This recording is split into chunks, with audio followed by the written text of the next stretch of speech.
Welcome to Sports Geek, the podcast built for sports digital and sports business professionals. And now, here's your host who is having fun growing NFL fan base in Australia, Sean Callanan. Thanks, DJ Joel. My name is Sean Callanan, and welcome to Sports Geek, episode 348. This week, I catch up with Glen from Liga. We discuss international business development, how to grow fan bases internationally in his role with Liga and how he got to the role. Thank you very much for listening. You might be doing so on sportsgeekhq.com. That's where you can find every single episode. We're getting very close to 350 episodes. Plenty of resources there, plenty of great interviews with people like Glen. Otherwise, you can also reach out and contact me at Sean Callanan on most platforms, Sean Callanan on LinkedIn, at Sports Geek on most platforms as well. Please reach out. We're starting to put more content on the Sports Geek Instagram, Sports Geek HQ is what the handle is on Instagram, sharing some of the reels and some of the snippets from guests. Jess, my podcast producer, is doing a terrific job there. And as always, please check them out. And also, please go check out the Sports Geek Amplify series at sportsgeekamplify.com. There's 2 seasons of Sports Geek Amplify there. If you're looking for sports technology solutions that might fit for what you're trying to do, I highly recommend listening to those interviews. I think you're really going to enjoy. I spoke to Glen. He was on the panel at Money in Sports. So if you've listened to that episode, that panel discussion for Money in Sport, we sort of dive in a little bit deeper on La Liga and what they're trying to do internationally, especially in this market in Australia and New Zealand, but also what they're trying to do globally, and really unique way that La Liga launched its international business. So I really do hope you enjoy my chat with Glen from La Liga.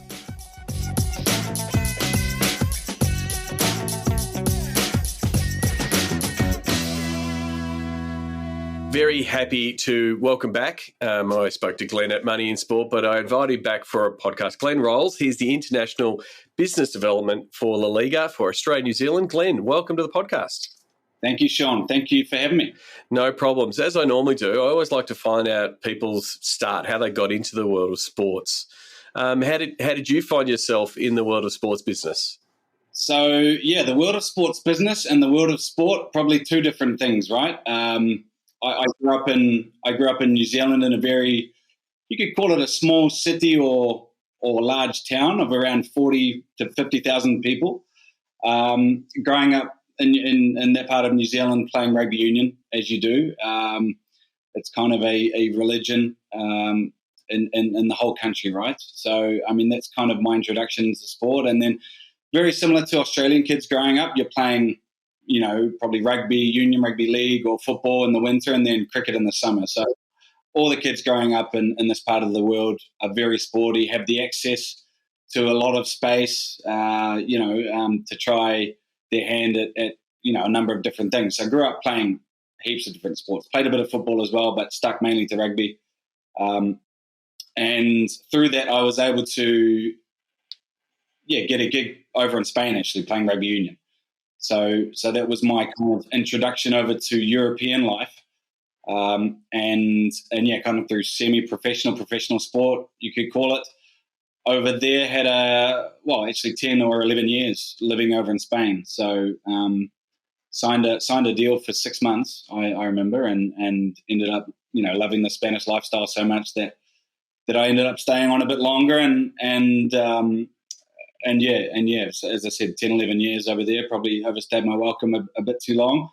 But become immersed very much in the country and the culture. And of course, now I've got family, right? My wife's from Spain. Our daughter was born over there. So just really, really love the country. And so as a professional athlete and playing rugby in Spain, do the high performance guys put the siesta in there at the middle of the day to give everyone a break? Always. Always. So there's a couple of funny stories in regards to that. I mean, so I play for a club initially, right? We trained very late anyway. We trained at 8:30 p.m. I mean, I'd be home at this is the club training on the pitch. Yep.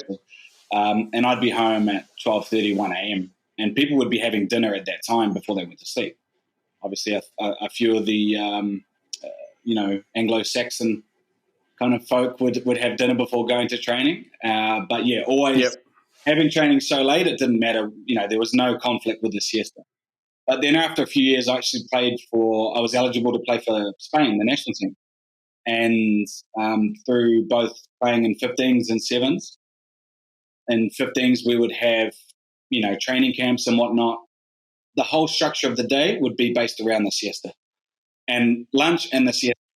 And the 7s was no different, right? The 7s was obviously a high performance annual kind of camp, and the same thing. Like, it would be based all around the siesta. You'd have lunch around 1:30, 2 o'clock, and siesta till 4:30, of which you'd have your probably second or third training session at 4:30. And then obviously training in the morning, lunch, siesta. So yeah, certainly a 3-hour block.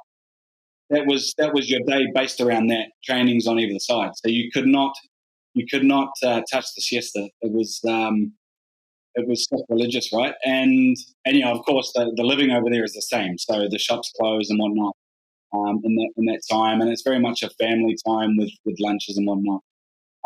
But yeah, getting back to the original story, my last few years playing, I realized, rugby in Spain, it's not such a well-known sport. The money's not good, if there was any money involved. Like, it's very much, it's classified as an amateur sport over there, even though some people earn money.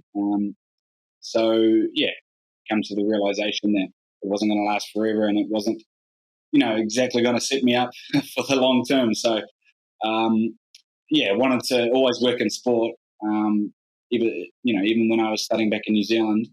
But I thought, being over here in Europe, over here in Spain, where, there's so many opportunities, especially in football, but in other sports as well, why not go back to uni and study? And I did my MBA over there in Madrid. And yeah, through that, I was able to make a few contacts, a few connections, and did a few bits and pieces for different football clubs and organizations. And got involved that way. Yeah, so tell us about the La Liga Global Network. Sort of looking at that and sort of as an entry point to La Liga, like, what's that program? What's it designed for? What was it like going through that program? Yeah, so this is going back 6.5 years now, and it was my introduction to La Liga. They set up this whole program to fast track our international strategy, and yeah, I just remember maybe being on social media on Facebook or Googling something, like looking for job opportunities in the sports industry, and come across this whole online marketing campaign, right? Like, do you want to work for La Liga? Do you want to live international? And with photos of the world's best cities and destinations. And amongst those destinations was Australia. And I thought, there's obviously around 40 odd destinations. And as I said, one of those was Sydney, Australia. So I thought, man, this could be my chance to, get a really good job, something that I'm really passionate about, really, I can see myself working in long term, and also a chance for me to go back to this side of the world, to be closer to my family, extended family in New Zealand. And of course, there was no sort of cultural or language barriers for me coming back here. So I applied, and I think I always just make a number up every time I say the story, but there was around about 13,000 people apply for the 40 jobs available. So as I said, there were 40 jobs, 40 positions available. So a La Liga representative in each of the markets that someone was going to go to, right? And yeah, it ended up being a bit of a big brother process. There's around 5 or 6 steps, but each step, there was 13,000 that got dwindled down to 600. Phone call interview that got dwindled down to 300. Another phone call interview down to 150. That was presential. That was like a day, kind of a day interview / working in a team environment. And that was actually at Atletico Madrid's old stadium on ground. So that was pretty cool. And then that got dwindled down to about 70. And then for 3 months, the 70 of us were living in a hotel together, getting an onboarding from La Liga, all the head of departments were coming in and giving us all the lowdowns about La Liga, the ins and outs of everything. The marketing, from the marketing department to the digital to international to audio visual comms. Like, it's amazing. You're right. Like, you look at it now and it's like, where's the documentary? It's like it's like an American Idol type contest. And it's a really innovative way to really tackle that international expansion, because one, I'm guessing you've got really tight links with that cohort, because you went through that process. So the people in the different markets aren't just emails in a directory. You've had meals with them, you've brainstormed them. So was it a really, I guess, good way to kick off that international strategy, because you had a really strong, tight knit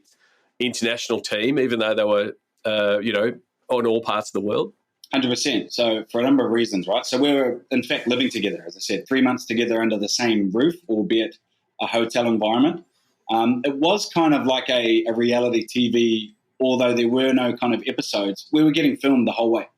So when we had to go up and present our case studies and whatnot, we were getting filmed. And part of that was being used on La Liga's social media channels. So there were no episodes and there were no kind of series, documentaries or whatever, but we knew we were being filmed. Some of it was being used, for a large audience. So it was a great experience, albeit nerve-wracking, right? But great experience nonetheless. And then, of course, you have to remember that each person that was selected for a country to represent La Liga, they were going to work essentially by themselves. So, albeit a part of a team, the international department, for example, in this part of the world, we have a team of, I'm going to say around 12 now. We've got around, probably more at the moment. We've got around 5 or 6 in the hub office, which is in Singapore. But then other people in my role in different parts of the region, there are around 6 or 7 more. So that's kind of like our regional team. But of course, I just can't go up and get off my desk and go to the next guy's desk and have a talk and just say, hey, look, and sort of brainstorm, right? And kind of rub ideas off each other.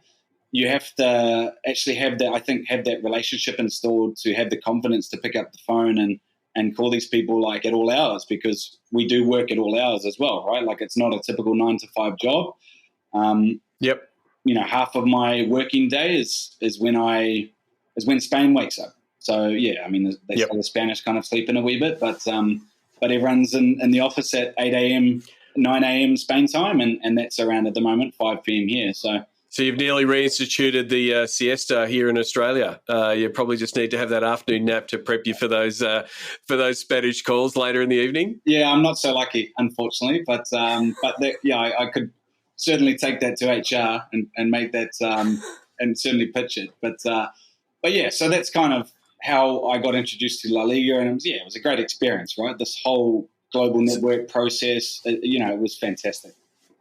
So you've come out of that, really intensive, like you said, working into strategy, breathing the strategy, with a larger group and a larger cohort to, one-man operation. And so, 2017, La Liga's got a representative in Australia and New Zealand. What were some of the first, I guess, key planks and key things that you wanted to put in place early, because you've gone from, hey, there's people who are following La Liga prior to you being there and consuming it in different ways, but not having someone in market? What were some of those first things when you sort of came back to this part of the world and started looking at some of the opportunities for La Liga?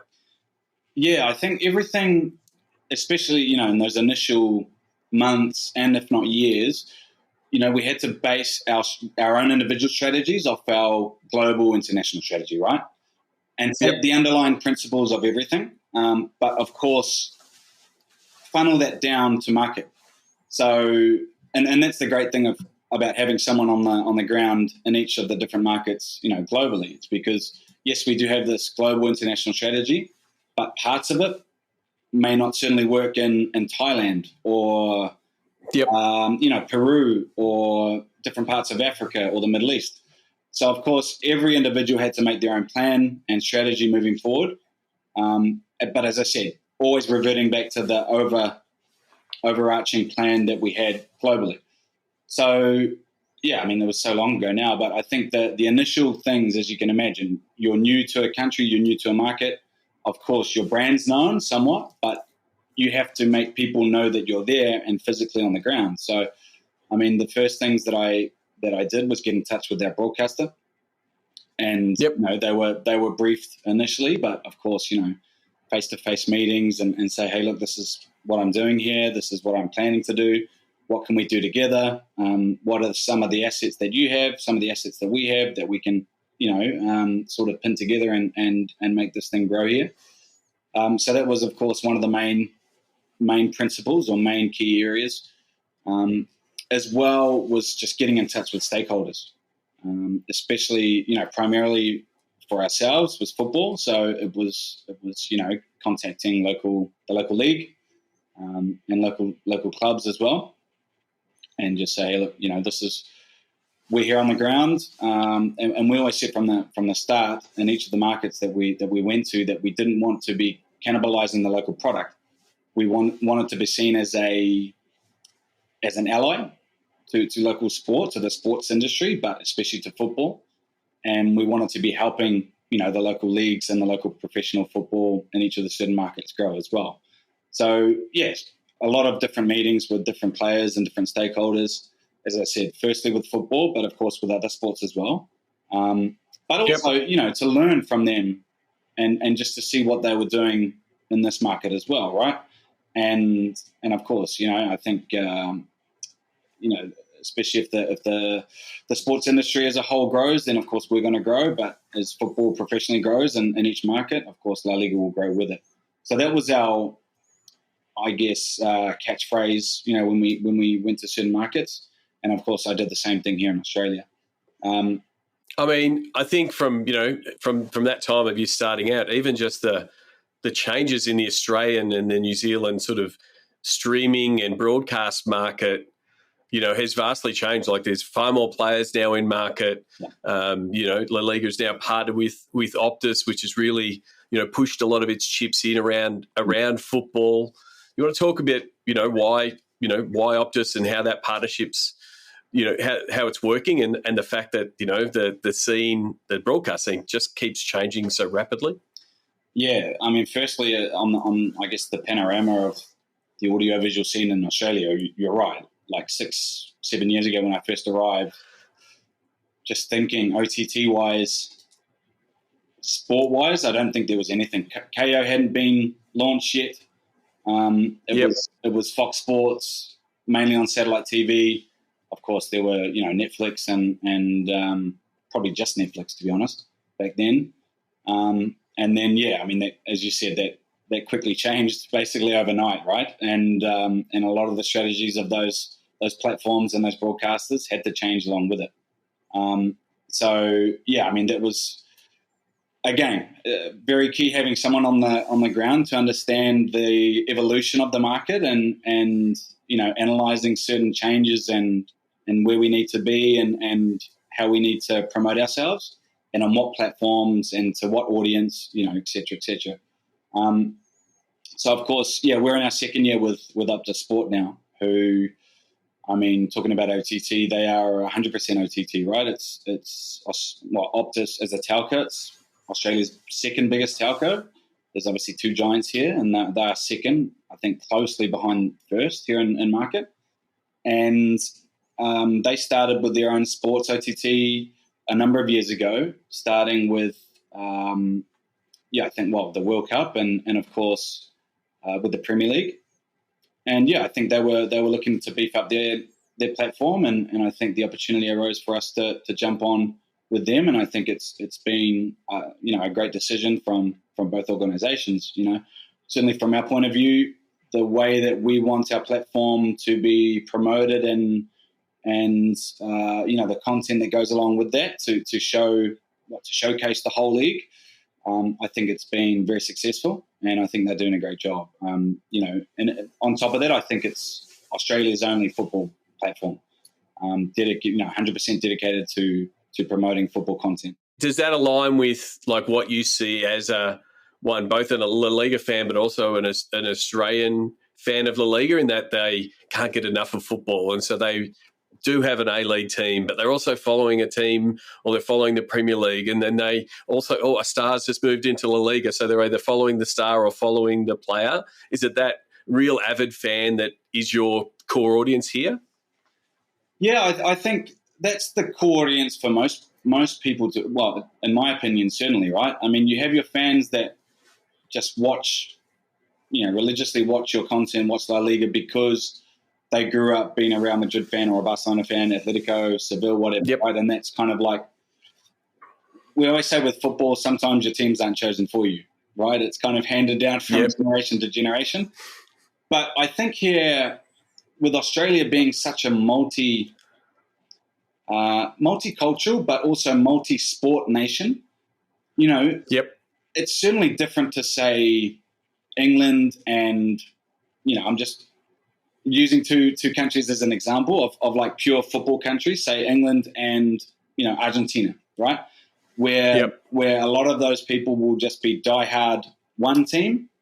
And then if you say, even if you breathe the word of another club or another sports football team, you'll get disowned by them, right? Like that's kind of their emphasis and their outlook on being a football fan. But I think here, as I said, with there being so many different sports and market, and with football being very international, I think, a lot of our fans are they might have a La Liga club as one of their second or third teams that they support. And that's amazing, right? Or, as you said, they might follow a certain player. I think certainly with the younger generation of football fans coming through that may not have such an emotional attachment with a club per se. So they might see like a Vinicius Jr. and they might love him. They might love the antics and the goals that he scores, and they might just watch all of his games and all of his content, and they might follow him on Instagram, and that kind of might push them more towards watching Real Madrid on Opta Sport. So, I think there's in this market, certainly it's a bit different to others. And I think that's an opportunity for us, right? That's a positive for us because, as I said, with football fans, they're a funny bunch in certain countries throughout the world. And I don't think here in Australia it's so much the case. Obviously, you do have that avid fan that won't watch other leagues and clubs. But of course, as a general population, I think it's so multifaceted here in Australia, which is really good. And it's still green fields. You can still come up with a reason to become that fan, whether it is via a player's Instagram or one I wanted to touch on, the new naming rights with EA Sports being the naming rights for the league, which is, it's not just a boon for international because it's actually happening locally, but from an international point of view, that is a big entry point for a lot of those younger fans. Hey, I'm going to play, and this is the team I'm going to play with, and that's how I learn about those players. How awesome has that been for you? How some of the stuff that's starting to come through with the branding and how the game's being presented. Obviously, EA Sports are pushing hard because it's now EA Sports FC being rebranded from FIFA. I'm guessing a lot of your colleagues internationally are really welcome that because it's a really nice piece of marketing and content and it aligns with a lot of the stuff you're trying to do to attract new fans. Yeah, I mean, you've kind of said basically everything that I'm going to touch on, right? Like it's, for me personally in market, it's amazing because it opens up opportunities and possibilities to activate and to touch on new points and new key areas that you maybe haven't done before in Australia, for example, maybe in other countries, but here certainly we haven't. And of course, it's bringing together two brands that are very innovative and have similar target markets, really. I mean, we have that, as you said, we have that core fan base that loves, our clubs and our players and watching our matches of La Liga. But of course, moving forward, we want to engage with the newer fan, coming forward, young boys, young girls. It doesn't really matter. There's no sort of sex orientation. Like it's looking at both genders and their ability to kind of engage with our different brands, clubs, and of course, you don't have to do that by watching the matches. You can do that by playing a a game playing, which is now called EAFC, right? So I think that's certainly exciting. I think touching on some of the changes, the audiovisual product, I think little by little we're going to start introducing more things. We've already seen it in the first 4 weeks of the competition. Certain graphics that are on screen, around the players themselves, the speed, the player kind of circles around the players, the lines linking up the formations, the attack and the defense, different stats on the pitch as well. So that kind of AR, bringing that to the audiovisual product. The grassroots as well is a huge thing. So EA Sports really want to tap into the grassroots and our know-how in certain markets. So I think that's certainly a space that we're looking to focus on, especially here in Australia, but in plenty other markets throughout the world. We've come up with a program together with EA Sports, and it's called EA Talents. So using our scouts and our know-how and our coaches globally, picking talents, young girls, and taking them back over to Spain and having like an annual academy based at our high performance center over there in Madrid. And I think as well, the overall arching element of this partnership is really to bring the whole gamification towards it, right? And kind of bridging the gap between reality and virtual. And, I think making kind of like a soft landing for those gamers who love FIFA or who did love FIFA, but now are going to love EAFC. And, having that soft landing that they're playing the games and, as you say, interacting with the players, the clubs, getting the know-how, getting the knowledge of that, but also they can now watch them in reality and say, hey, look, I play with this guy. He's going to be scoring, or he's made that amazing pass. But having kind of like the two screens and the two experiences as close together as possible, I think that in itself is just such an exciting element of this partnership. Yeah, I mean, it's quite fascinating how early sports sims were trying to replicate the TV product for its authenticity, and there was real outrage if you didn't have the right stadium and it didn't look the right, and so it was all about that authenticity of the TV. And now we've come full circle to now that the TV is mimicking, and like you said, when we start seeing the circles and knowing the percentages of what the penalty and what you expect to see in the game, that's the piece that is actually really welcoming to the younger fans. And I think there's a lot of sports TV broadcasts that haven't yet sort of really lent into that. So yeah, I think it is it is exciting, and it just sets the La Liga broadcast apart when you've got options both for a lot of different football options, but a lot of sport options. It's one that does make it quite distinct. Yeah, look, I think as well, not only the gamification side of it, but personally, in my opinion, I think football compared to other sports, and being here in Australia, I think Australia has done very, very good with their national sports, is the access to talent and to individuals.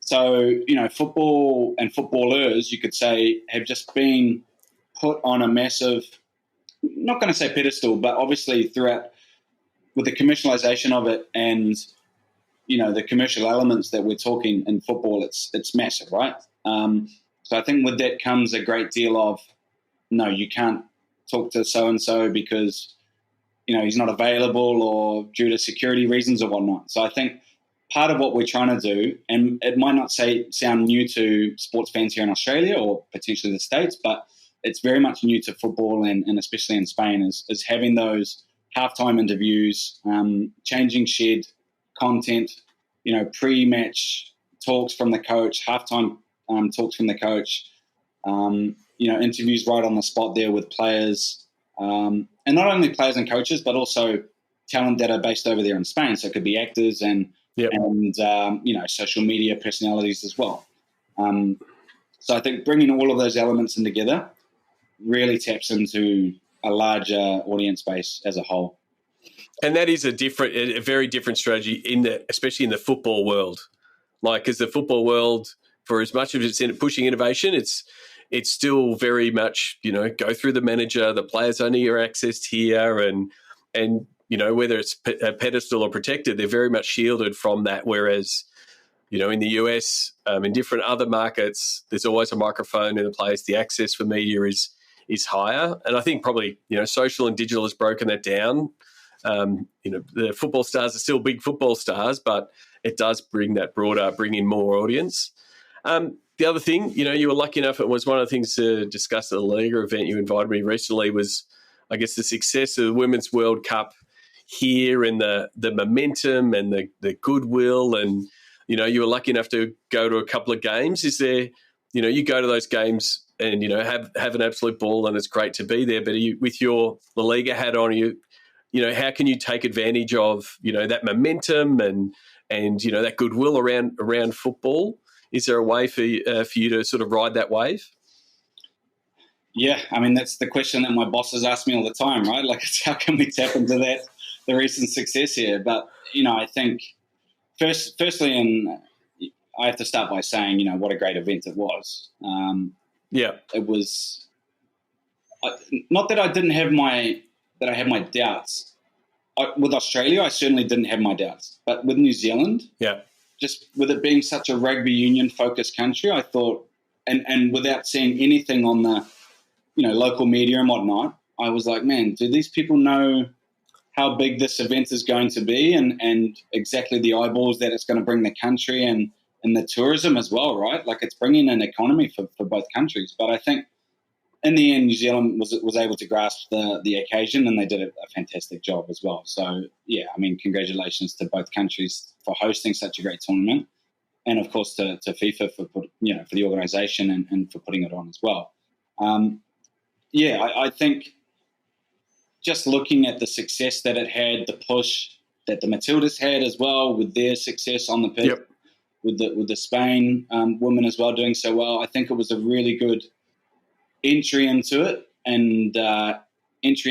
for people to start talking more about football, but also, especially with the Spanish woman doing so well, to start talking about, hey, she's playing for Real Madrid or she's playing for Atletico Femenino or Hayley Raso just signing recently for Real Madrid.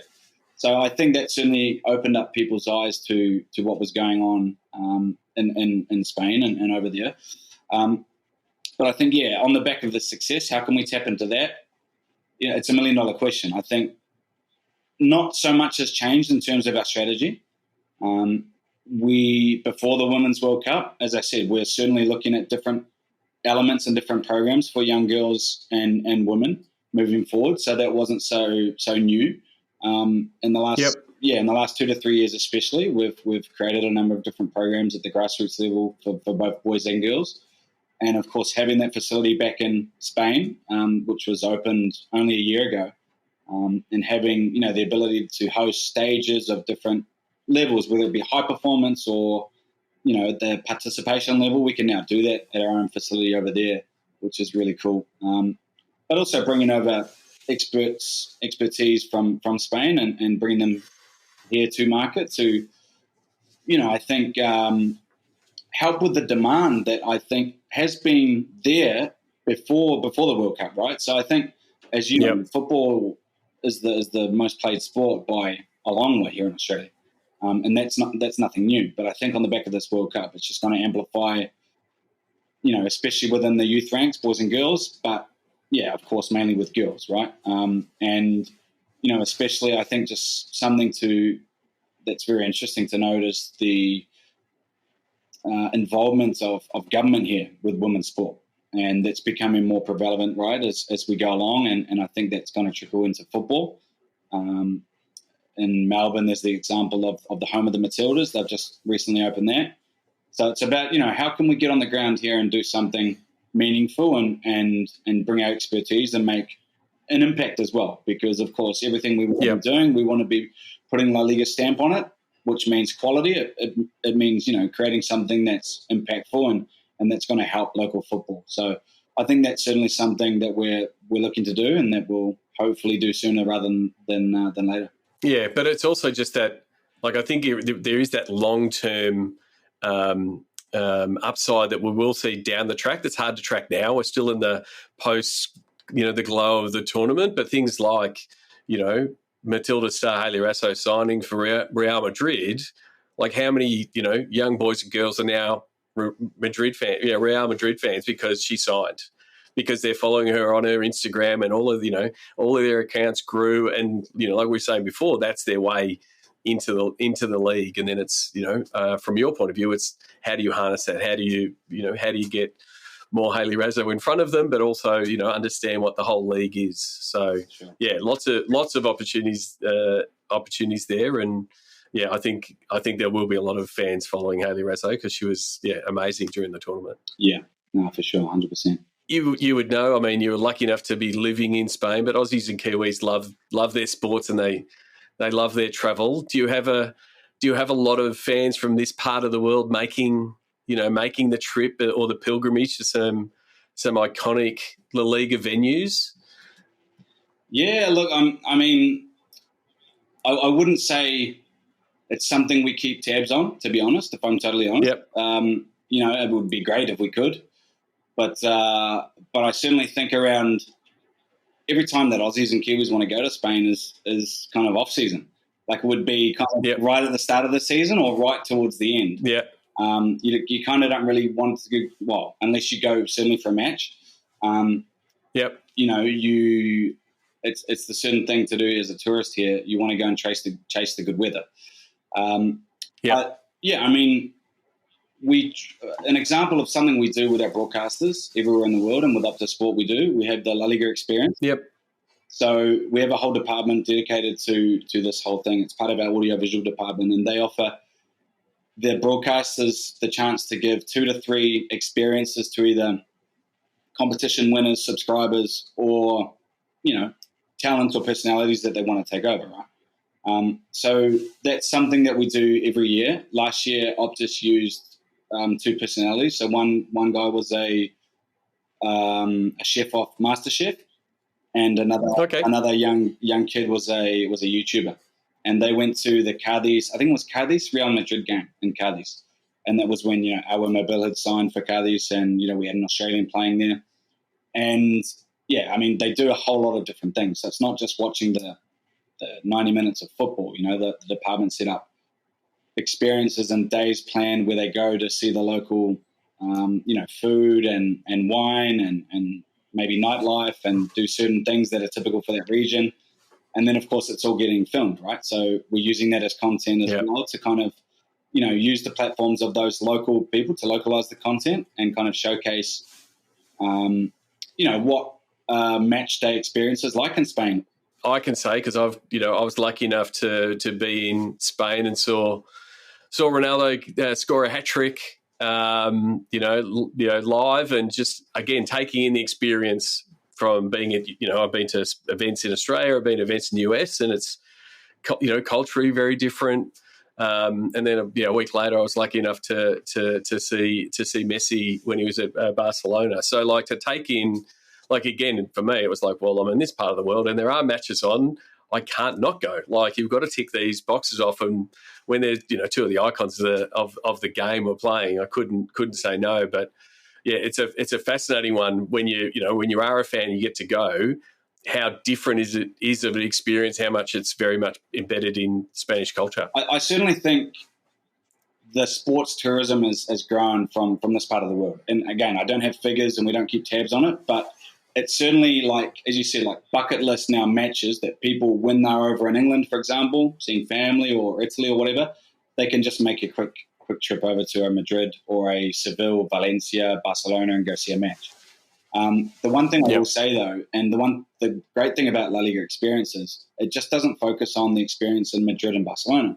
So it gives you an eye-opening account of what it's like for, say, like a Basque derby in San Sebastian or in Bilbao. And, these are beautiful, like amazing cities that Australians love anyway. When they're over in Europe, they want to go to San Sebastian. So just seeing what a match day experience is like around the stadium, what they call the botellón, because you're not allowed alcohol in the stadium, right? So they kind of... Yes, I made that mistake. Yeah. But you can drink sort of outside the stadium, which is kind of like a strange, right? With an open beverage.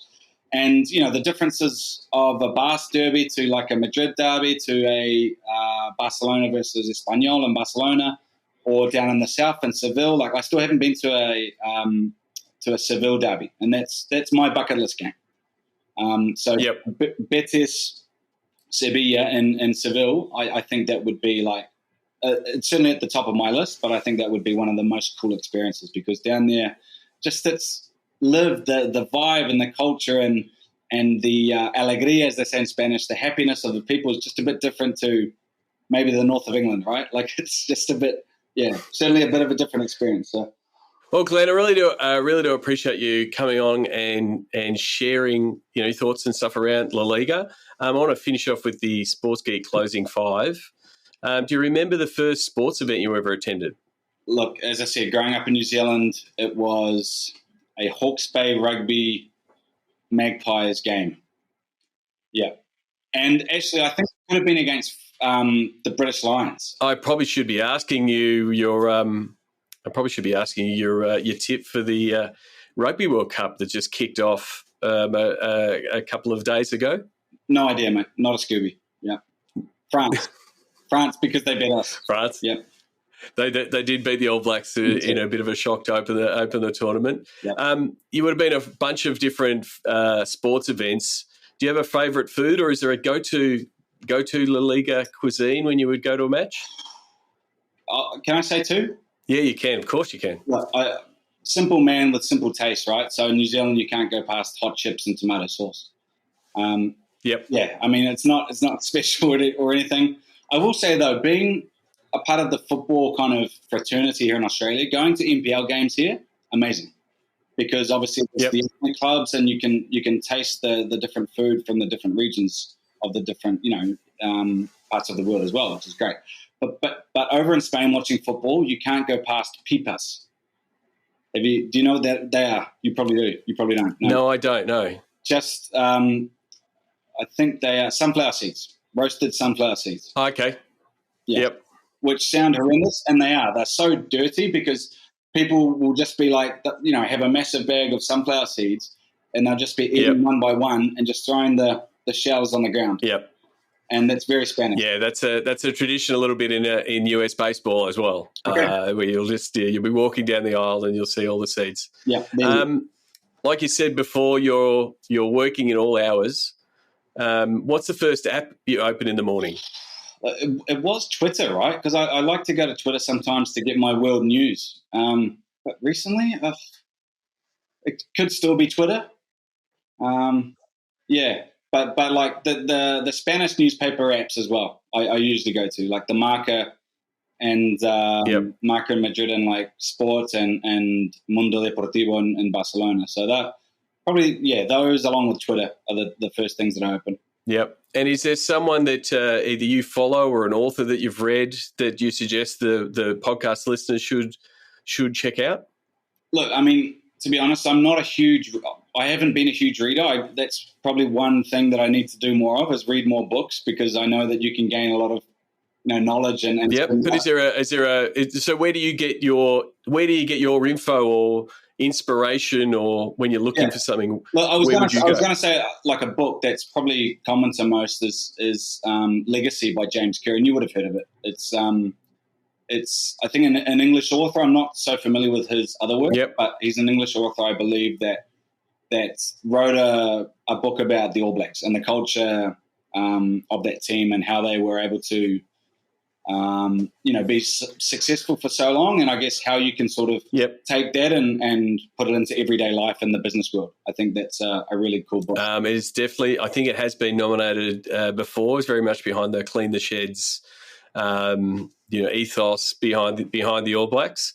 Lastly, and you've probably already given a bit of a spoiler on your least favourite social media platform, but is there a social media platform that is your most valuable at the moment? Nah, I got very boring. But look, I'm not much of a social media mogul. For work, I have to keep tabs on everything. I mean, probably Instagram. But LinkedIn does count as a social media platform. We'll go LinkedIn. How boring is that? Jesus. It's not boring. Like, I think I did share it last week. It was join me on the nerdy social platform, but it is the one that does fit for work. Like, and it's also a good source of information, right? Like it's I've connected with people in the industry from the NBA, the NFL, the NBL, different sports, and just seeing what they're up to and what they're, people say that it's the platform to boast about what you're doing, but I like that because I like to see what other people are doing in my role and how we can learn off them and certain things, right? So, yeah, it's certainly, for me, it's the most valuable, 100%.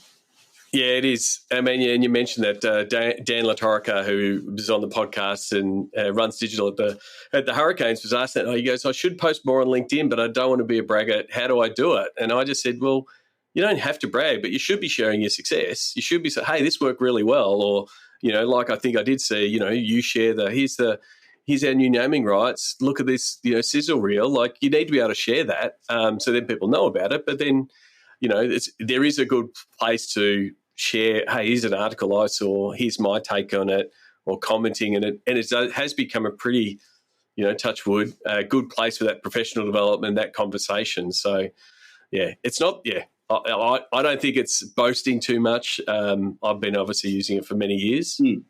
Yeah, no, as I said, it's very valuable, right? You can gain great insights into current trends and the industry as a whole. So, for sure.